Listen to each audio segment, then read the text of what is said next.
We're going to talk about mapping out your machine from two different aspects. The first aspect we're going to talk about is just the technology stack. One of the things that I heard mentioned during Elisa's presentation is somebody said, hey, what technology do I need? I'm with Elise. I think you get the technology that you can afford that can do what you need it to do for right now. I'll tell you, for example, email automation is a mainstay in today's business marketplace. At some level, you need to have a bare bones email marketing system. I personally use ActiveCampaign. There are free resources like MailChimp. A lot of them don't actually have a lot of automation categories, but they're things like start where you're at. You know, and when I think about it, you know, all the things that I've been sharing with you, all the lessons I've been learning, all the things I've been sharing with you guys, the big business started with this. That's it. It started with a hammer. It's important, no matter where you are in your business right now, it's important for you to start where you're at and build to where you're going. We have been building a business for the last 2.5, now 3 days, trying to give you the living illustration of what it takes to go step by step by step by step. I did a quick analysis last night, and I was looking over the marketplace, and I was like, you know what? In the marketplace, I still don't see any programs that specialize in what we're trying to build here. And to be quite honest, if you guys have gotten value from it, have you? Yeah? Really? All right, just making sure. All right. Well, in order for me to build this out, I need your help to let people know it exists. Yes, people build businesses all the time for money. As you guys know, at some point in time, as I've been telling you for the last several days, it's if you will focus on the impact that your business can make, the income will come. One of the things I wanted to piggyback on that Alicia mentioned when she was talking to Elise was, Alicia, one of the things I think that could be beneficial is being able to connect with that person in that moment based on where their heart is, right? They're going through a major life transformation. How can you come across as tender-hearted and empathetic and respectful? How can you come across in such a way that allows you to walk beside them where they feel like they're having somebody to walk beside them so they feel less scary? Maybe there's a way to create a consignment project. Well, look, I'll walk with you through this process. You and I will do this together. I'm going to help you get out from under this foreclosure or get away from this foreclosure in a way that you don't get hurt or the hurting is lessened, right? When you're building out your business, again, we've hit it on it. I mean, to me, it's all about service. The secret sauce is always service. Always. Always service. How can you position your product, your service, your business to solve that emotional need, the philosophical need, the external need, the internal need, and beyond? And then it comes down to the tools you use. So as we look at this, we're going to talk about two different things. We're going to talk about kind of mapping out your machine, kind of building out your framework a little bit from a technology standpoint. These are going to be bite-sized things. I'm happy to talk with you guys offline about some of the stuff that we use. I gave you a running list yesterday of some of the things that we use that are in your workbook. And there's other things that I'm happy to disclose with you guys. So let's talk about what a website really is. A website is really a billboard of a business. It's a billboard of your business. And it's got to be treated that way. You don't want to half-butt your website. And the reason you don't want to half-butt it is because almost everybody is looking for a product, a service, etc., via a cell phone. The vast majority of the traffic that happens now on Google and Facebook, and I can tell you from analytical data, is about 78% from a mobile device. And the balance is from a desktop of some kind. Now, what people often don't remember about this is there's actually some things that let the customer know that you're a safe bet to do business with. One of those things is what's called an SSL certificate. Have you guys ever seen the little lock that's in the corner of your search window? Well, here's the rule. If you don't see that little lock and you're on somebody's checkout page, that checkout page is prone to being hacked. This SSL certificate is what puts that little lock up there, which means the transaction in and of itself is encrypted. Now, there's different levels of SSLs, but companies like SiteGround, have free SSL certificates, all the way up to paid SSL certificates.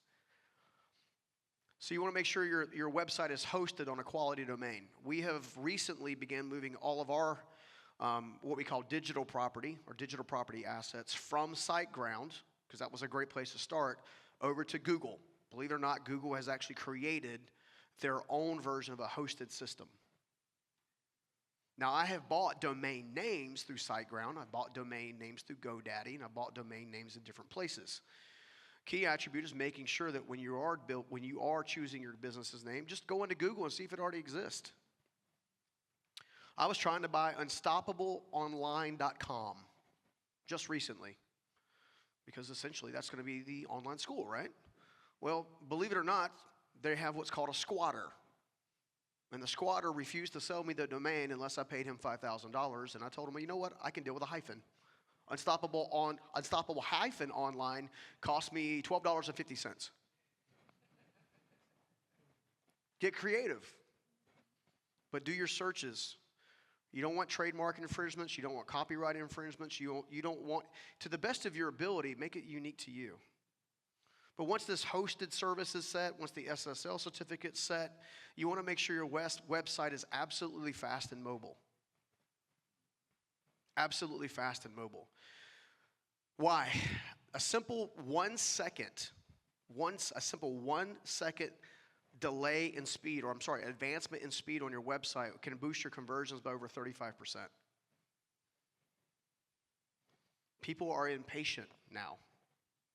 That's why TikTok is probably the biggest social platform right now, because it's like 10 seconds of people dancing, right, getting boogie on, right? I haven't got that far on TikTok yet, mainly because I can't dance, but at any rate. People's attention span is short. You need that website to load fast. If you want nice things like background videos, like in the background, if you want things that are image heavy, there's tools to basically bring those things down in size so when they go to load, they don't load so fast or take as long to load. One of the resources is a program. This is not in your workbook, so go ahead and write this down. Is a system called WP Engine. WP Engine. It bolts onto a WordPress site really, really good, and in conjunction with a Google-based hosting solution with an SSL certificate, it'll make your website load really fast. That one thing that we did with Scoggins.com, that one thing that we did, we just launched it, relaunched it probably. Well, we've relaunched it like 16 times, but in the most recent iteration where we didn't really monkey with the website, we just put it on a different server capacity, the website loaded 4 seconds faster. I've had an increase in traffic of 65% just visiting the website.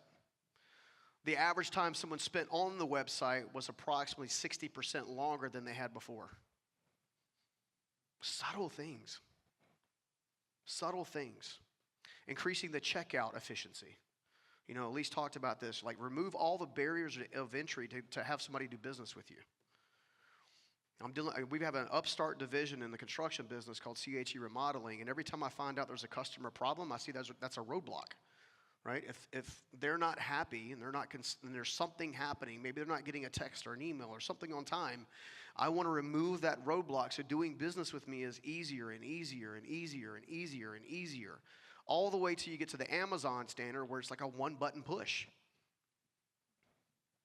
And your technology platforms now, your online store stuff for like WooCommerce, like I mentioned yesterday, can do that if it's properly set up. It may surprise you, but the average person will charge you anywhere from $5,000 to $25,000 to build an actual website, up to 6 pages.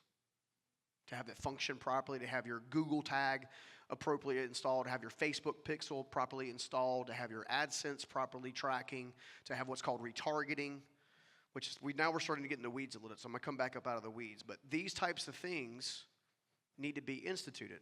What they didn't tell you is I got so frustrated paying people to build websites for me that never functioned properly and never did the right thing that with the exception of some of the stuff that Brad did for me, I began building them myself. And I got to where I got used to using Elementor Pro like we talked about. I got used to using WooCommerce. I know my way in the back end of the website now. I'm not a developer. I'm not an engineer. But I can build a page. So if I want to launch a new product or service, just by doing the work to learn how to build it, which you can find on YouTube all day long. All day long, there's tutorials on how to build websites using using a WordPress, WooCommerce, Elementor Pro scenario. And every website will look completely different and function different. You can save yourself $5,000 if you want to spend 15 hours just learning how to use a program. Now I can launch a landing page. I'll give you an example. I'm going to share something with you guys a little bit later on based on y'all's feedback to me from yesterday. A young man that got up at that microphone, man, goodness gracious. It tore me up all night last night in a good way. Because I'll tell you this, that I didn't tell him this yesterday, but I wanted to do this event 2 years ago. I felt an urging in my heart to start this crusade 2 years ago. But instead I listened to my team at the time, who had the best interest, but I didn't follow my instinct. And we focused on the life mastery space. And I told you before, everybody needs life mastery help, but not everybody wants it. You know what the crazy part about it is? I have never seen a hungrier group of people in front of me ever in my life. You know what I learned? I learned that this is where I need to be.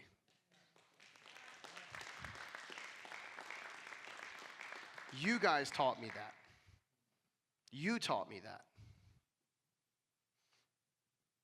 But as a result, last night, one of our team who's not here today was able to go into our system last night and build an entire landing page for you guys later in one day.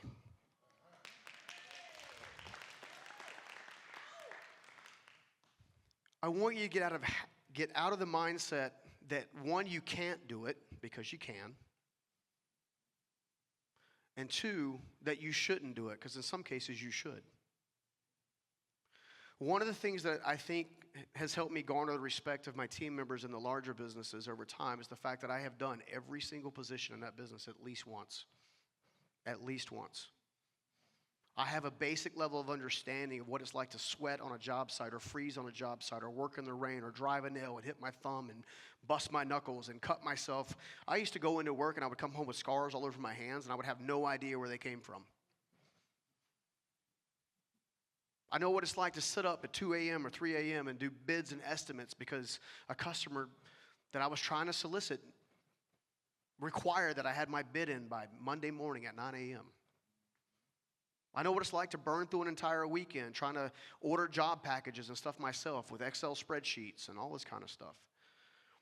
I know what it's like to be the warranty guy, the guy who goes and picks up the material in the back of the delivery truck and then drives it to the job site, unloads it myself, and goes back to the delivery service again and do it all over again.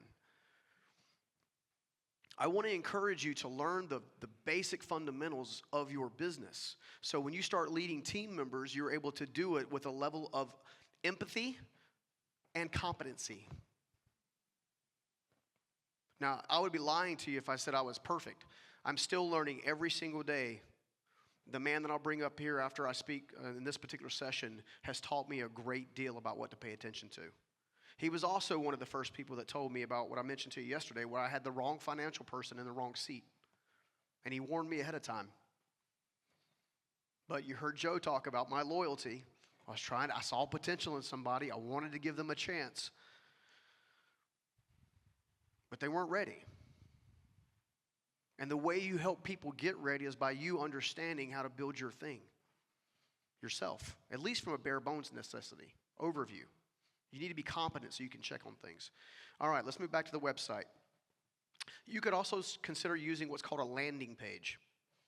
A landing page is a little bit different in a website entirely because a website normally has multiple pages that are used to help Google crawl your website through what's called SEO, search engine optimization, and it's looking for specific words to rank your website at a certain standard for whatever your product or service you're trying to provide. Does that make sense? A landing page, on the other hand, is custom built for that one thing. That's the thing that we built last night for you guys. Because I was not going to release any of this stuff officially until the last part of this year because I want to edit it. And then when I heard that young man get up at that microphone last night and said he wished he had it 2 years ago, I'm like, we're not waiting another day. I need you guys to have that same level of emotional intent.